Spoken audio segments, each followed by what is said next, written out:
Hello everybody, thank you Rowan, you did a very good job. Thank you Linda and Craig, it's been such an amazing conference. Okay, so I'm going to talk about a genetics update of what we're doing at Springsheep. The start. So we started in 2015 in collaboration with Ag Research and Focus Genetics. So the idea was to get those traits well defined. What are the traits that we're going to measure? Which ones are the ones that we're going to pick? So thank you very much to the farm team as well, because there are a lot of traits and they're still measuring pretty much all the time. So we also had to sort the calibration system. We're still in doing that as well. And of course, we wanted to get breeding values, not only milk, breeding values, but not only yield, but also fat and protein.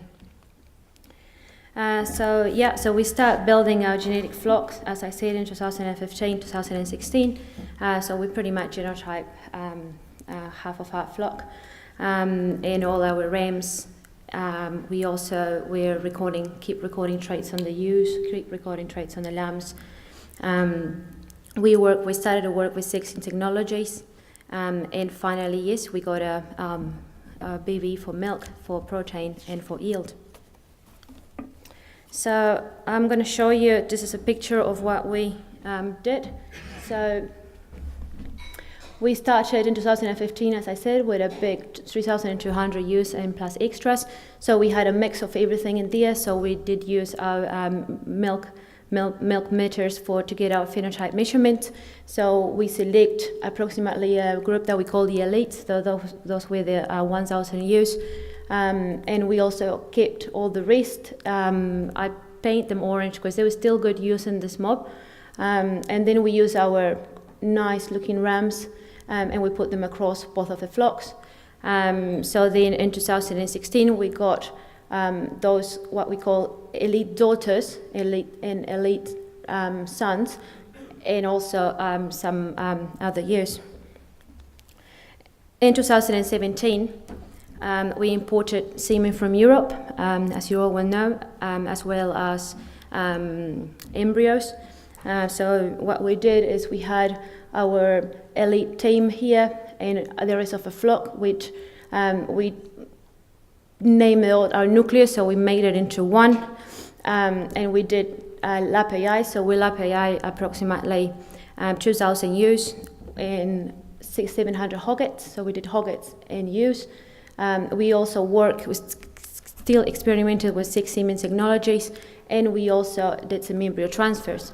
So that means that we end up with a very nice looking animals of different breeds. So we got pure Frisian, pure Lacoons, and its crosses, and of course it crosses with our New Zealand breed. So in 2017, the results. So before the European genetics, which is got on land now, as Thomas said before, our flock average was of 200 litres per year, and our top ones were doing more than 250 litres. So we could have just keep milking them. So that means we're not doing that bad. So now with the plus of this European genetics, let's see what happens. So for this year, 2018, so we still got all our nucleus flock in here, and we have a nice selection of rams to pick from. So we have our pure European genetics, our 50-50s in our New Zealand rams. We also have our pure ewe lambs. When I say pure, it's just pure European. So we are going to be working with lap AI.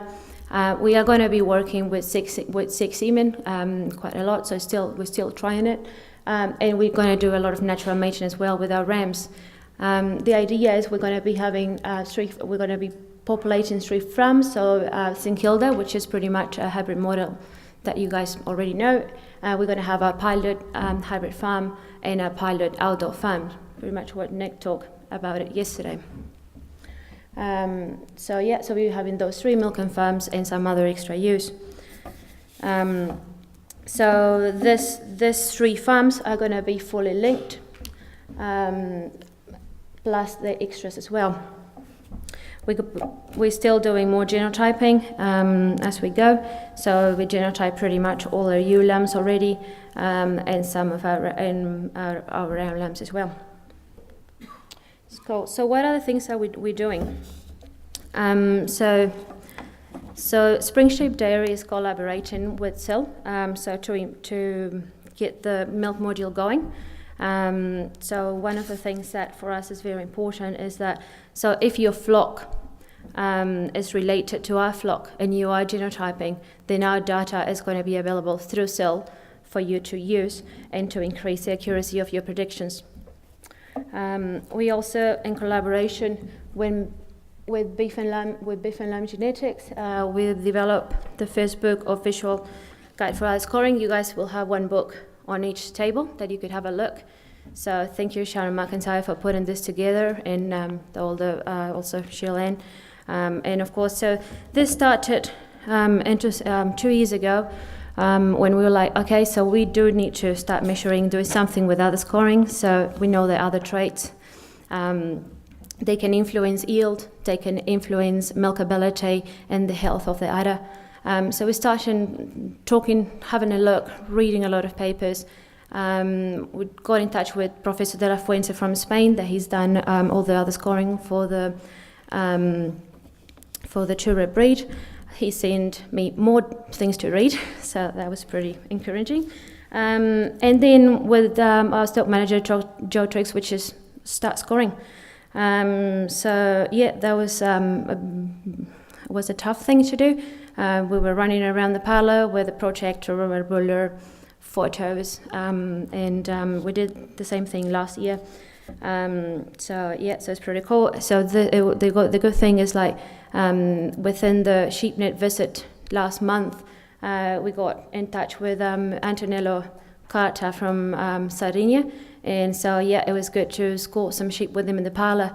So we're like, actually, we're doing good. The same thing happened within the Genetics World Conference. So with Jean-Michel Astruc and Gilles Lagerfoot, that they just came to our farm as well, and we have the opportunity to talk to them and to actually do some more scoring as well. So I'm going to have a talk about, if you guys want to have a look, on the first trait. So udder cleft. So udder cleft, pretty much we're using 1 to 9 traits. So all the ewes were scored at the beginning at the peak of lactation. So approximately 30 days from the start of lactation. We did this once a year. And also, we do that before morning milking, where the udder is really full.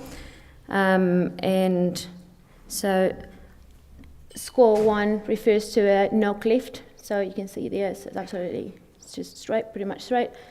So score 3 is a slight cleft, so you can fit one finger, so one woman's finger, in between the two halves. Score 5, you can fit 2 fingers. Score 7, you can fit 3, and score 9, you can fit 4 or more. And of course, so our optimus will be the bigger they are, the better they are. Very much. So it's scores the strengthening of the medium ligament of the udder. So second trait, udder depth.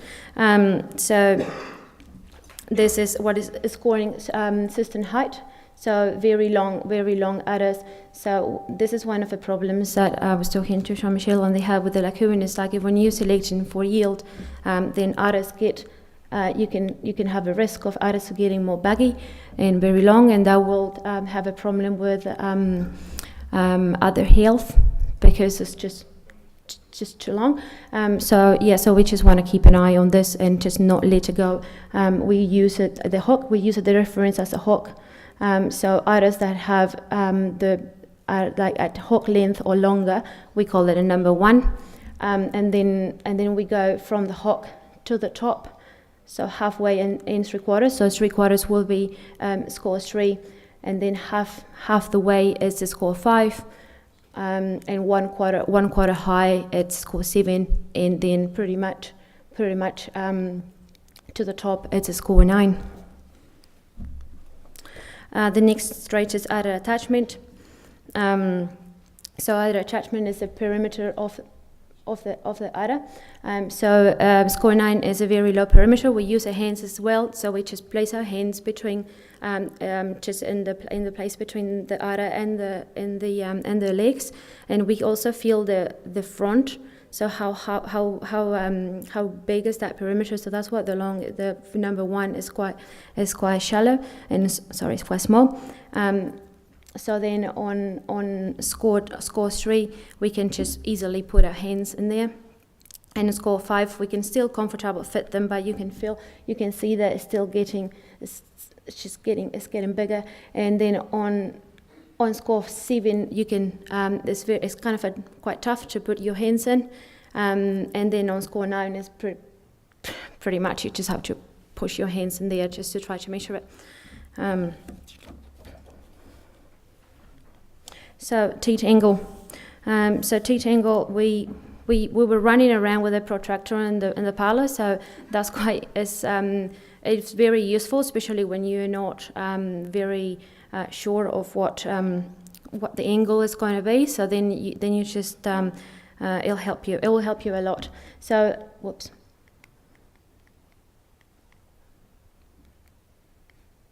Uh-oh.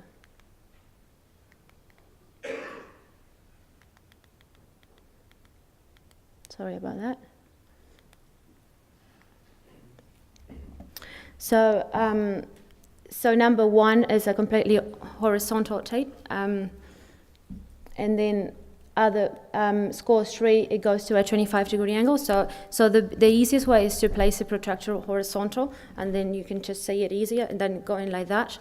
In the parlor, it's just we just try both ways, and it's actually easier to place it horizontally to the floor. And then, straight 3 is a 25-degree angle. You can see it here on the photo. Score 5 is a 45-degree, 65 in completely vertical. So this is related as well to. So why do we have the optimum here between 5 and 7?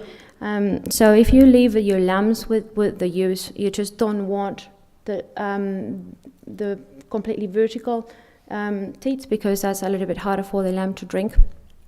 It's perfect for milkability, but it's hard for the lamb. So our last trait is teat length. So we did measure it with a ruler. We had it to establish what was the middle of our flock. So we got to that. The medium is 3.5 centimeters on our flock, 3.83 for Chura. So yes, there is variation. So all the teats that were less than equal or less than 1.5 centimeters, we call it a 1. We can have problems with teats that are too short, that those gaps will fall off.